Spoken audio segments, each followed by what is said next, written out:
নমস্কার, সুকন্যাস কিচেনে তোমাদের সবাইকে স্বাগত। আজকে তোমাদের জন্য আমি নিয়ে এসেছি তেল পাবদার রেসিপি। তো চলো কিভাবে বানাই সেটা একবার দেখে নাও। এসো তাহলে এই তেল পাবদা আমি কিভাবে বানাই সেটা একবার দেখে নাও।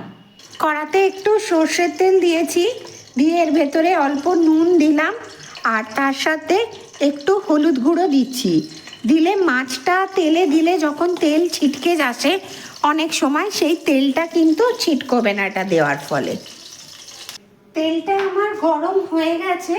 এবারে এই পাবদা মাছগুলোতে আমি নুন হলুদ মাখিয়ে রেখেছি, সেই মাছগুলো দিয়ে ভেজে নেব।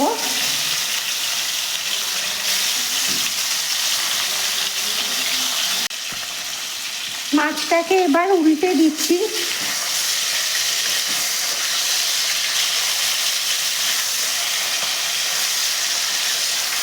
এপিট ওপিট করে মাছগুলোকে ভালো করে ভাজবো। মাছগুলো আমার ভাজা হয়ে গেছে। এবারে এই মাছগুলোকে আমি নামিয়ে ফেলছি, দিয়ে বাকি মাছগুলো ভেজে ফেলবো। কড়াতে আরেকটু সর্ষের তেল দিলাম, দিয়ে এর ভেতরে আমি কাঁচা লঙ্কাগুলোকে ফাটিয়ে দিয়ে দিলাম আর তার সাথে একটু বেশি করে কালো জিরে ফোড়ন দিলাম, দিয়ে এটাকে ভালো করে একবার নেড়ে নেব। টমেটোটা কুচিয়ে রেখেছি, সেই টমেটোটা দিলাম। টমেটোটাও একবার ভালো করে নাড়বো।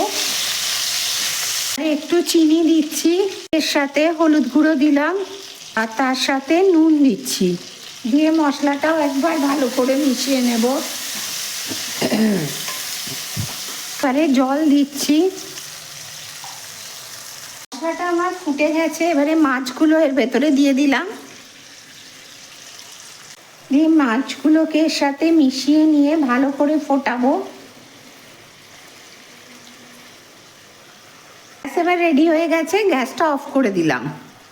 তেল পাবদা আমার রেডি। গরম গরম পরিবেশন করো ভাতের সাথে।